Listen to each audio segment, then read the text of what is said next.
നമസ്കാരം. ഓഡോ ട്യൂട്ടോറിയലിലെ മറ്റൊരു വീഡിയോയിലോട്ട് സ്വാഗതം. നമ്മളിന്ന് പർച്ചേസ് മോഡ്യൂളിൽ പർച്ചേസ് കമ്പാരിസൺ, അതുപോലെ പർച്ചേസ് എഗ്രിമെന്റ്, അതുപോലെ ബ്ലാങ്കറ്റ് ഓർഡർ, അതിനെക്കുറിച്ചാണ് ഇന്ന് പറയുന്നത്.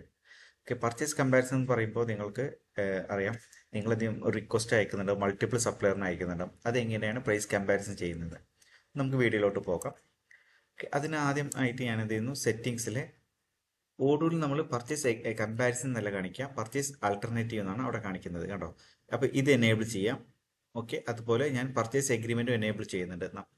അടുത്ത വീഡിയോ അതാ കാണിക്കുന്നത്. Means part purchase alternative enable ചെയ്യുന്നുണ്ട്. ഇത് പറഞ്ഞു കഴിഞ്ഞാൽ ചിലപ്പോൾ നിങ്ങൾ ഒരു പ്രൊഡക്റ്റിൻ്റെ കൊട്ടേഷൻ നിങ്ങൾ എന്ത് ചെയ്യും, ഡിഫറെൻറ്റ് സപ്ലയറിനെ അയക്കുന്നുണ്ടാവും. എന്നിട്ട് അതിൻ്റെ ഏതാണ് ബെസ്റ്റ് പ്രൈസ് അത് നിങ്ങൾ കൺഫേം ചെയ്യും. അപ്പോൾ എന്ത് ചെയ്യും, നിങ്ങൾ കൺഫേം ചെയ്യുന്ന ഓർഡർ ആക്റ്റീവ് ആവും.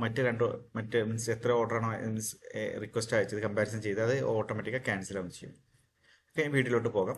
പർച്ചേസ് മോഡ്യൂളിൽ നിങ്ങൾക്ക് എന്ത് ചെയ്യാം, ഇവിടെ ഒരു റിക്വസ്റ്റ് ഞാൻ ക്രിയേറ്റ് ചെയ്യുന്നു, ന്യൂ കൊടുക്കുന്നു.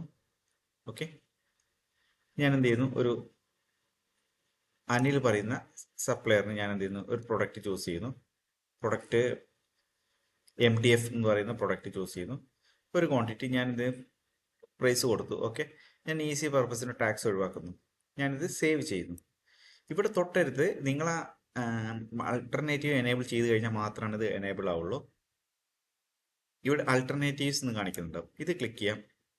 ഇതിന് ശേഷം നിങ്ങൾ ക്രിയേറ്റ് ആൾട്ടർനേറ്റീവ് കൊടുക്കാം. നിങ്ങൾക്ക് ഏത് വെണ്ടറിന്, ഫോർ എക്സാമ്പിൾ എനിക്ക് അടുത്ത് അഹമ്മദാണ്. അപ്പോൾ ഇത് ചെയ്യും, അവർ ചോദിക്കുന്നുണ്ട് എല്ലാ പ്രൊഡക്റ്റും കോപ്പി ചെയ്യണം ചോദിക്കുന്നത്. അപ്പോൾ ഞാൻ ക്രിയേറ്റ് ആൾട്ടർനേറ്റീവ് കൊടുത്തു. അപ്പോൾ ഇതിന് പ്രൈസ് ഞാൻ മാറ്റുന്നു, ഒരു 20 BD കൊടുക്കുന്നു. ഓക്കെ, നെക്സ്റ്റ് ഞാൻ ഇത് സേവ് ചെയ്യുന്നു. വീണ്ടും ഞാൻ ഇത് ചെയ്യുന്നു, ആൾട്ടർനേറ്റീവ് കൊടുക്കുന്നു. അടുത്തൊരു വെണ്ടറിനെ, ഷെഫീർ പറയുന്ന വെണ്ടറിന് കൊടുക്കുന്നു. 5 എന്ന് കൊടുക്കുന്നു. ഇപ്പം നമ്മൾ കൊടുത്തു, സേവ് ചെയ്തു. ഇവിടെ നോക്കി കഴിഞ്ഞാൽ നിങ്ങൾക്ക് മനസ്സിലാവും, ഇപ്പോൾ 3 സപ്ലയറിൻ്റെ നമ്മൾ ഷെഫീർ, അനിൽ, അഹമ്മദ്. അപ്പോൾ ഇതിൻ്റെ പ്രൈസ് നമുക്ക് ഷെഫീറിനാണ് കുറവ് കാണിക്കുന്നത്. അപ്പോൾ എന്ത് ചെയ്യാം, ഇവിടെ ജസ്റ്റ് ഓപ്ഷൻ ഉണ്ട്, കമ്പയർ പ്രൊഡക്റ്റ് ലൈന്. ഇത് ക്ലിക്ക് ചെയ്ത് കഴിഞ്ഞാൽ നിങ്ങൾക്ക് മനസ്സിലാവും, കമ്പയർ പ്രൊഡക്റ്റ് ലൈൻ ക്ലിക്ക് ചെയ്ത് കഴിഞ്ഞാൽ മനസ്സിലാവും ഏറ്റവും കുറഞ്ഞ പ്രൈസ് ഏതിനാണോ അത് ഗ്രീൻ കളറിലായിട്ടാണ് കാണിക്കുന്നത്, കണ്ടോ? 5 BD. അത് ഏതാണ് സപ്ലയർ? ഷെഫീർ പറയുന്ന സപ്ലയർ. അപ്പം എന്ത് ചെയ്യാം, നിങ്ങൾക്ക് ഇതിനെ ചൂസ് ചെയ്യാം. അല്ലെങ്കിൽ നിങ്ങൾക്കിപ്പോൾ ഇതിന് ചൂസ് ചെയ്യണം, ഇപ്പോൾ സിസ്റ്റം കാണിച്ചതിന് ഇതാണ് പ്രൈസ് കുറവ്. നിങ്ങൾക്കിപ്പോൾ ഇതിന് ചൂസ് ചെയ്യണമെങ്കിൽ ഇതിന് ചൂസ് ചെയ്യാം. അപ്പം എന്ത് ചെയ്യും, ഇതിന് ചൂസ് ചെയ്ത് കഴിഞ്ഞാൽ ഓട്ടോമാറ്റിക്കായി ഈ രണ്ടും RFQ. ഇപ്പോൾ എന്ത് ചെയ്യും, ഞാൻ ജസ്റ്റ് ഓർഡറിലോട്ട് തന്നെ പോകാൻ കാണിച്ചു തരാം. RFQ നോക്കി കഴിഞ്ഞപ്പോൾ അതാ 3ഉം പ്രൈസ് ആക്റ്റീവ് ആയിട്ടുണ്ട്. ഇപ്പോൾ നിങ്ങൾ ഏതാണ് ചൂസ് ചെയ്യുന്നത്, അപ്പോൾ എന്ത് ചെയ്യും, ഈ ടോട്ടൽ പ്രൈസിൻ്റെ അവിടെ മറ്റേ രണ്ടിൻ്റെയും 0 വരും. ഓക്കെ, ഇപ്പോൾ ഫോർ എക്സാമ്പിൾ എനിക്ക് അഹമ്മദ് ഉണ്ട്. ഞാനിത് ക്രിയേറ്റ് ആൾട്ടർനേറ്റീവ് ഓപ്പൺ ചെയ്യുന്നു, കമ്പയർ പ്രൊഡക്റ്റ് കൊടുത്തു, ഇത് ഇവിടെ ഇതിൽ ചൂസ് ചെയ്യുന്നു. ഓക്കെ, അല്ലെങ്കിൽ ഞാൻ അഹമ്മദിന് ചൂസ് ചെയ്യുന്നു, അല്ലെങ്കിൽ അനിലിന് ചൂസ് ചെയ്ത് കഴിഞ്ഞാൽ ഇപ്പം എന്ത് ചെയ്യുന്നു, മറ്റേ രണ്ടിൻ്റെ വാല്യൂ ഓട്ടോമാറ്റിക്കായി 0 ആയി, കേട്ടോ?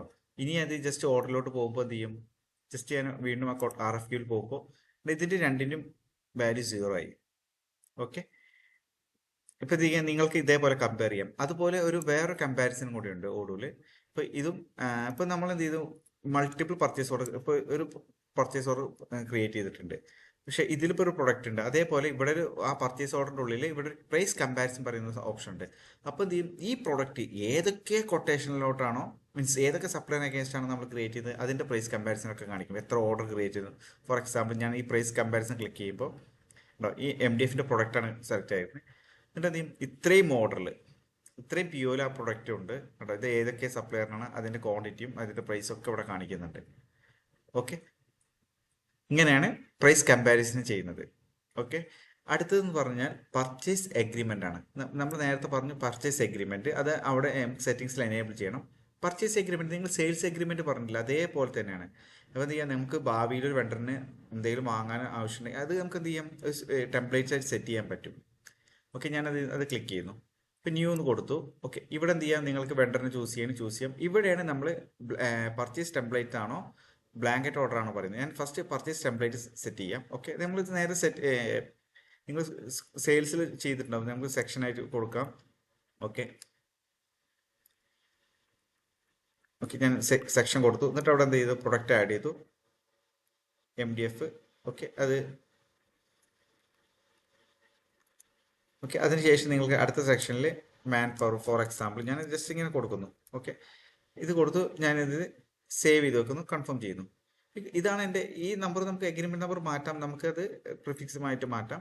ഓക്കെ, ഞാൻ എന്ത് ചെയ്യുന്നു, ഒരു കൊട്ടേഷൻ RFQ ക്രിയേറ്റ് ചെയ്യുമ്പോൾ ന്യൂ എന്ന് കൊടുക്കുന്നു. ഇവിടെ നിങ്ങൾക്ക് വെണ്ടറിനെ സെലക്ട് ചെയ്യാം. ഇവിടെയാണ് എഗ്രിമെന്റ് ചോദിക്കുന്നുണ്ട്, ഏതാണ് PT02. അത് ഇത് സെലക്ട് ചെയ്ത് കഴിഞ്ഞാൽ ഓട്ടോമാറ്റിക്കാണ് ടെംപ്ലേറ്റ്സ് വരുന്നുണ്ട്. ഓക്കെ, ഇത് മനസ്സിലായെന്ന് വിചാരിക്കുന്നു. ഓക്കെ, ബ്ലാങ്കറ്റ് ഓർഡർ എന്ന് പറഞ്ഞു കഴിഞ്ഞാൽ ഇപ്പൊ നമുക്ക് എന്ത് ചെയ്യാം, ഒരു ഒരു പ്രത്യേകതരം അത് ശരിക്കും ഒരു എഗ്രിമെന്റ് തന്നെയാണ് ബ്ലാങ്കറ്റ് ഓർഡർ. അപ്പൊ നമുക്ക് എന്ത് ചെയ്യും, ഒരു സപ്ലയറിന് പല തവണ വാങ്ങേണ്ടത്, ഒരുപാട് വാങ്ങാണ്ടാവും. അപ്പൊ എന്ത് ചെയ്യും, മൾട്ടിപ്പിൾ പർച്ചേസ് ഓർഡർ ക്രിയേറ്റ്. അപ്പൊ എന്ത് ചെയ്യാം, നമുക്ക് ഇനീഷ്യലായിട്ട് ഒരു പർച്ചേസ് ഓർഡർ ക്രിയേറ്റ് ചെയ്തിട്ട് അതിൽ നിന്ന് ഓട്ടോമാറ്റിക്കായിട്ട് നമുക്കത് കൺസ്യൂം ചെയ്യുന്ന ഓപ്ഷനാണ്. ഞാനത് എന്ത് ചെയ്യാം, അഗ്രിമെന്റ് പോകുന്നു, ന്യൂ എന്ന് കൊടുക്കുന്നു. ഓക്കെ, ഞാനിത് ബ്ലാങ്കറ്റ് ഓർഡർ ചൂസ് ചെയ്തു. ഞാനിത് MDF എന്നുള്ള പ്രൊഡക്റ്റ് ഞാൻ ചൂസ് ചെയ്യുന്നു. ഞാൻ 1000 ക്വാണ്ടിറ്റി കൊടുക്കുന്നു. ഓക്കെ, ഇതിന് പ്രൈസ് ഞാൻ കൊടുത്തു, കൺഫേം ചെയ്യുന്നു. Sorry, supplier. ഓക്കെ, അനിൽ പറയുന്ന സപ്ലയറിനെ സെലക്ട് ചെയ്തു, കൺഫേം ചെയ്യുന്നു. ഈ കൺഫേം ചെയ്ത് കഴിഞ്ഞാൽ ഇപ്പം എന്ത് ചെയ്യും, ഇപ്പം ഇതാണ് നമ്മുടെ ബ്ലാങ്കറ്റ് ഓർഡർ. നമുക്കത് ഇവിടുന്ന് തന്നെ ചൂസ് ചെയ്യാം, അല്ലെങ്കിൽ ന്യൂ കൊട്ടേഷൻ ഇവിടുന്ന് ക്ലിക്ക് ചെയ്യാം. ന്യൂ കൊട്ടേഷൻ കൊടുത്തു കഴിഞ്ഞാൽ നമുക്ക് എന്ത് ചെയ്യാം, ഫസ്റ്റത്തെ ക്വാണ്ടിറ്റി ഇപ്പം നമ്മളിവിടെ ഇനീഷ്യലായിട്ട് നമ്മൾ കൊടുത്തത് 100 ആണ്. ഇപ്പം ന്യൂ കൊട്ടേഷൻ കൊടുത്തു, നമ്മളോട് ചോദിക്കാൻ എത്ര ക്വാണ്ടിറ്റി ആണെന്ന്. നമ്മളത് 25 ആണ് നമുക്ക് ഫസ്റ്റത്തെ ബാച്ചിൽ വേണ്ടത്. നമ്മളത് കൺഫേം ചെയ്തു. വീണ്ടും ഞാൻ ആ ന്യൂ കൊട്ടേഷൻ കൊടുത്തു കഴിഞ്ഞാൽ അവിടെ ഉണ്ടോ ഓർഡറിൽ ഇപ്പം 100 ക്വാണ്ടിറ്റി വന്നു, ഓർഡറിൽ 25 ഇപ്പോൾ ഓൾറെഡി ചെയ്തു. ഇനി അടുത്ത ന്യൂ കൊട്ടേഷൻ കൊടുക്കുന്നു, എന്ത് ചെയ്യുന്നു, വീണ്ടും ഞാനൊരു 35 കൊടുക്കുന്നു. നമുക്ക് എന്ത് ചെയ്യാം, പല തവണ ആയിട്ട് നമുക്ക് ആ ഇത് ബ്ലാങ്കറ്റ് മീൻസ് ഇപ്പോൾ 25 പ്ലസ് 35 60 ഓർഡർ മീൻസ് ഓൾറെഡി ആയി. അങ്ങനെ നമുക്ക് ഇത് ചെയ്യാൻ പറ്റുന്നതാണ്. ഓക്കെ, അപ്പോൾ എന്ത് ചെയ്യാം, നമുക്ക് ഇതിൻ്റെ ഉള്ളിൽ നോക്കി കഴിഞ്ഞാൽ, ഈ BOMന്റെ ഉള്ളിൽ നോക്കി കഴിഞ്ഞാൽ മനസ്സിലാവും എത്ര RFQ ക്രിയേറ്റ് ചെയ്തിട്ടുണ്ട്. കണ്ടോ, 2 RFQ ഉണ്ട്. അത് ഏതൊക്കെയാണ് മനസ്സിലാവും. ഫസ്റ്റ് ഓർഡറിൽ എത്രയാണ്, ജസ്റ്റ് നിങ്ങൾ ക്ലിക്ക് ചെയ്ത് കഴിഞ്ഞാൽ ഡീറ്റെയിൽസ് ഒക്കെ ഇവിടെ കിട്ടുന്നതാണ്. ഓക്കെ, വീഡിയോ മനസ്സിലായെന്ന് വിചാരിക്കുന്നു. Thank you.